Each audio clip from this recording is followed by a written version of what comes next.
name is Ashley Share, and I'm the founder and CEO of ShareLove.Fund. For this video, for the RCYT training, we're going to talk about the benefits of yoga. So this video will be the benefits of yoga in general, and then there will be 3 videos specifically about how the benefits are applied by age group: preschool, elementary school, and middle school age groups. So in general, the benefits of yoga are many. That said, there is a caveat, and I mentioned this earlier, but ShareLove.Fund wants to be really clear that we are not saying that yoga is a magic recipe to solve all problems.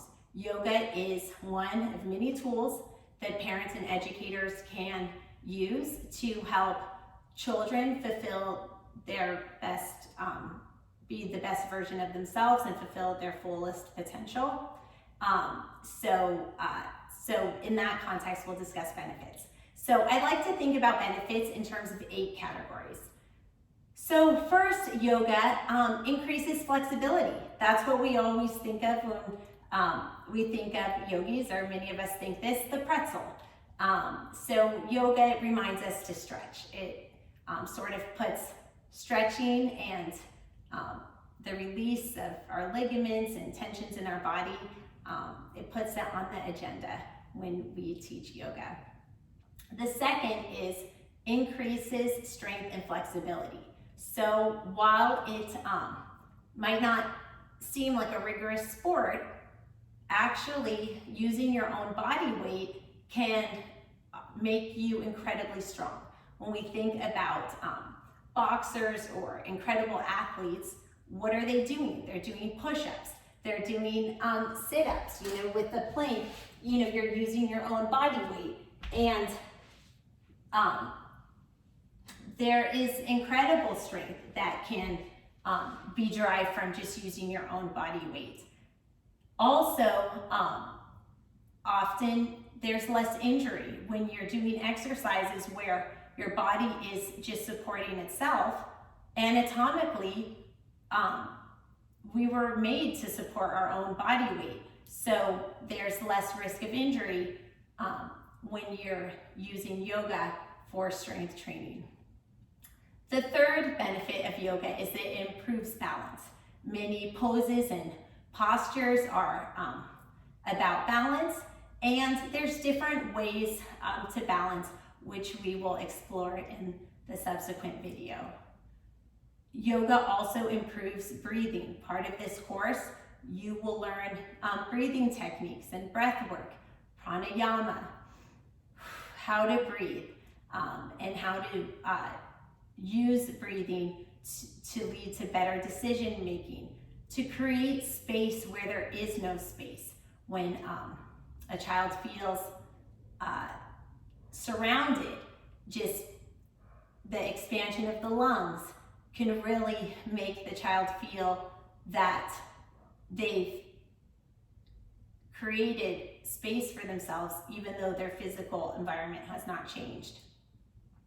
So improved breathing is number 5. Number 6, it raises body awareness and self-image. So by using our body and being coordinated, we're more able to use our body and be coordinated. I like to say sort of use it or lose it. So the way our brains are wired is we are an adaptive species. So the more we're made to adapt to our environment. So by having children do yoga, it tells the brain, hey, in order to survive, we need to be able to do these moves. And then the brain sort of develops that area. So it can really improve body awareness, coordination, and as we'll see in later videos, this also can help with self-image issues. Sort of when you sweat, everyone feels good, and it can make you feel good in the skin you're in. Now, there's no magic recipe, but it can really foster good feelings of feeling good in the skin you're in. So that's number 6, body awareness and self-image. Number 7, yoga can reduce stress. Now this is sort of a byproduct of the breath work, a byproduct of the strength training, sweating, and also through the meditation and the principles and teachings of yoga in terms of philosophy and meditations, which we will discover later in the course. But yoga can be used as a tool to regulate mood and reduce anxiety and stress. And number 8, yoga is very practical. It's not competitive. One of the things I like to say to my students in the class, if one student is very flexible and another student is trying to achieve that same body position, I tell them, well, first of all, the only time in general students get injured, and usually they don't because they aren't so flexible, but basically trying to, frankly, adult men I've seen most injured in classes because they try to do the same thing as everyone else and they just don't have the flexibility. Trying to achieve a body position that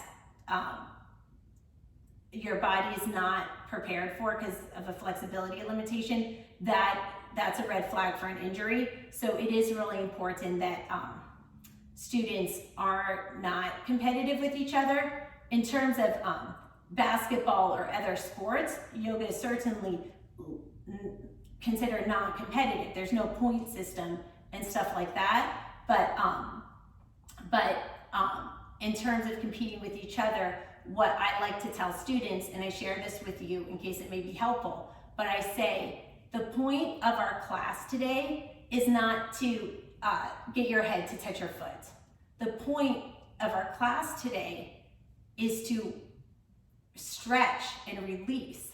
So I said, if that person in our class can touch their head to their foot, unless they feel like they're stretching, then maybe they'll need to go further. If this is how far you can touch your toes, and go like this, then, and that's causing a release, and that feels like a stretch, then you're doing it. If you can go like this, well then you have to basically do more work just to get that same sensation of release. So I try to explain it like that, like being more flexible just sort of means you have to do more work to get the same release. Or another way, I'll explain it is about heart rate, but I'll get to that with the teenage video. So yoga is very practical in the sense that it's not competitive. It's also germ-free. So during the pandemic, when we had to be 6 feet apart, that is feasible with yoga. You can set mats 6 feet apart.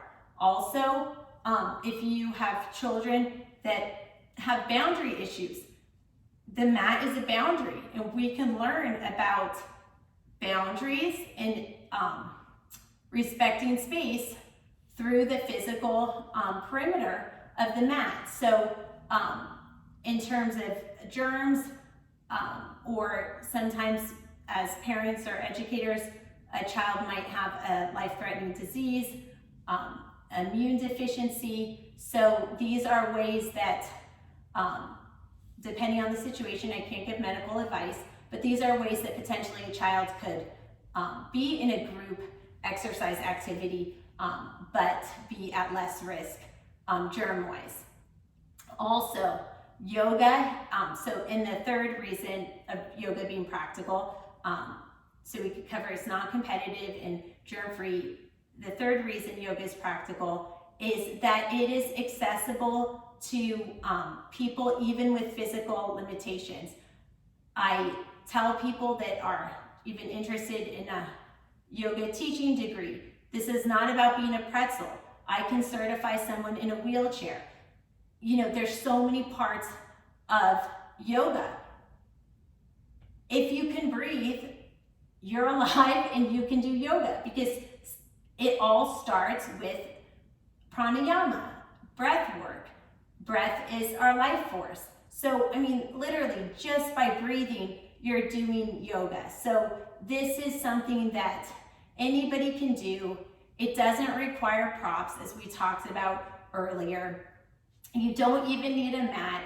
You can do it on the floor, and it's a tool that that is accessible to everyone regardless of physical limitation, and also a tool where in a class of people who have different physical abilities, everyone can be challenged a little bit, just like in the example of me touching my toes. Everybody's getting a stretch, whether you're like this, or even going further.